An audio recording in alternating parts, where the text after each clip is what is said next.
দেরাত রাস্তা দিয়ে আসলে মানুষ ক্যাঙ্গুরি চলিব বাকালে তো বহুত আভ্যন্তরীণ রাস্তা দাহাই আরা এই এলাকার মানুষ এগুলোর যে পরিস্থিতি কেন করে ওনারা দায়িত্ব চাই আনলদে আর তো মনে হয় মাহফিলে আরে দুইয়ে তো নব মনে হয় এবার রাস্তা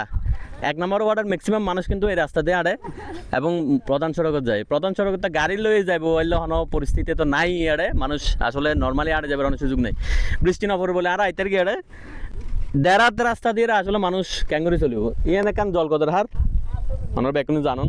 কিন্তু জলকদের হার আল্লাহ বাজাইয়া এ হলে মানুষের ঘর বাড়ি এই 10 গজ 20 গজের ভিতরে মানুষের বসবাস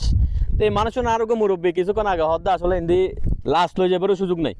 ওগুলো লাস্ট যে মসজিদ ঘর বরাবর গরস্থান বরাবর লই যাব এই সুযোগও নাই আসলে এই জিনিস মাস্টার প্ল্যানের আওতায় নোয়ানিলে জলকদর যদি এভাবে ওনারা সারি দন যদি হন মাস্টার প্ল্যানের আওতা টানিয়ে এই বেড়িবার তো করি নতুন সেক্ষেত্রে এই এলাকার ভুক্তভোগী মানুষ যেগুলো আছে এগুলোর ভোগান্তি নিয়মিত বাড়িব এই যে ছোটো ছোটো ফল ওনার হন জীবনের নিরাপত্তা নাই এমন হালগুলো বড় হয় কিন্তু ইতারা যে একান সুন্দর পরিবেশ পাইব কারণ রাস্তা দিয়ে স্কুলে যাইব মাদ্রাসা যাইব ইন্দি মনকিজোর মাদ্রাসা আছে বাঁশখালীর অন্যতম সেরা মাদ্রাসা শত শত ফোয়াশা ইন্দি আপ ডাউন করে কিন্তু মানুষের যে ভোগান্তি এগিয়ে অনেক অবর্ণনীয় কারণ মানুষ হয়তো কেয়ারও হইতে না পারে কেয়া হয়তো ইন তুলি না ধরে সেক্ষেত্রে এই এলাকার মানুষ এগুলোর হস্ত ভোগান্তি এটা আর কিছু প্রতিনিধি হলে এসে আরাম ভাই এসে রিদওয়ান এসে তৈব ভাই এসে আর ইলিয়াস ভাই আছে জাফর ভাই আছে তো ইতার আসলে আর এই ভোগান্তি আনার চিত্রর তুলি ধরবে হইয়ে কিন্তু আর তো নিজে মনত আসলে চিত্র কিন্তু আর আগে তুলি ধরন আছিল আর বহুত জায়গায় বহুত নিউজ কাভার করি থাকি কিন্তু সবচেয়ে ইম্পর্টেন্ট জায়গা মনে হয় এগিন যে আভ্যন্তরীণ সড়ক বেড়িবাদ বা পাশাপাশি মানুষ যেখানে ভোগান্তিতে আছে এগিন তুলি ধরনের দরকার তা আসলে এই মানুষের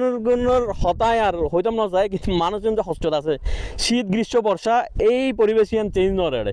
এই চেঞ্জ করিবার লাই ইউনিয়ন প্রতিনিধি আছে উপজেলা প্রতিনিধি আছে এমপি আছে প্রশাসন আছে বাংলাদেশ সরকার আছে মাননীয় প্রধানমন্ত্রী তারেক রহমান আছে আসলে প্রত্যেক জায়গাতুন যদি